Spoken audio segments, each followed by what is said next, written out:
Comment discerner la voix du Seigneur?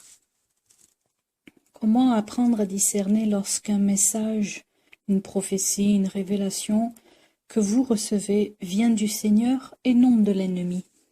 Nous devons apprendre à étudier la parole fidèlement. Seule la parole du Seigneur peut nous montrer si un message provient d'un vrai Dieu ou d'un faux.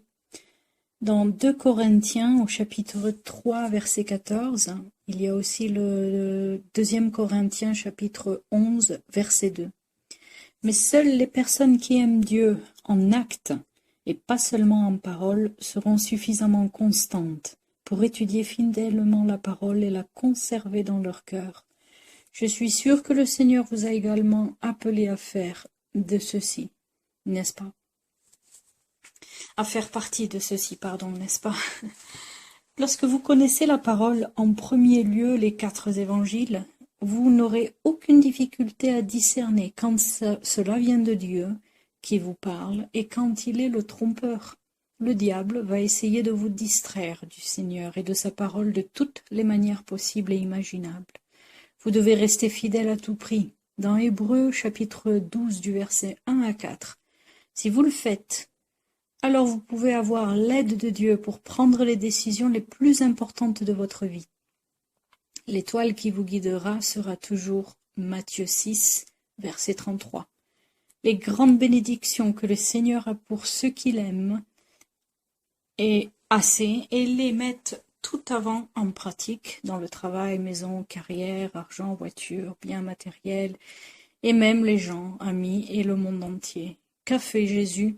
Il nous a mis en premier lieu notre salut avant ses intérêts et sa propre vie. Parce que tous ces intérêts-là, ce sont des intérêts, c'est du matériel. Il n'est pas difficile de trouver le Seigneur et d'écouter sa voix. Il vous suffit de paraître avec lui un instant et de vous concentrer sur lui de tout votre esprit, de tout votre cœur et de toute votre âme. Ça, c'est Matthieu 22 au verset 37. C'est la condition pour écouter sa voix. Nous voyons les résultats dans la vie des peuples du monde qui ne le font pas. Ils sont malheureux dans le désordre et la confusion. Ils ont toutes sortes de problèmes dans la famille, mariage, avec les enfants et dans le manque de direction. Même ceux qui sont arrivés et qui sont au sommet dans le monde restent toujours avec le cœur vide, sans les vraies bénédictions qui ne proviennent que de Dieu. Chaque fois que vous isolez et que vous vous concentrez avec Jésus, à tout moment il vous parlera. Toujours et sans exception. Ce sont nos distractions et nos manques de concentration sur lui qui nous empêchent d'entendre sa voix. Exerçons et continuons à le faire et bientôt nous distinguerons sa voix. Ce n'est pas facile.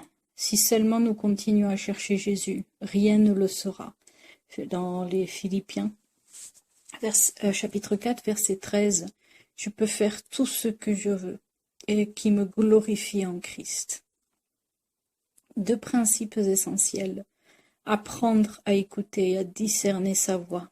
Pour pouvoir faire cela, il est nécessaire de bien étudier et donc de connaître la parole de Dieu, la Bible, afin de pouvoir l'utiliser comme critère. Obéir de tout son cœur.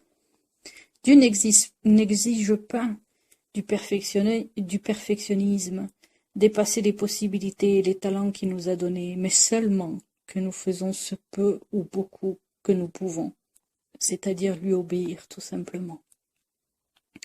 Dans Deutéronome, chapitre 10, du verset 12 à 23, vous pouvez le lire entièrement, moi je le survole.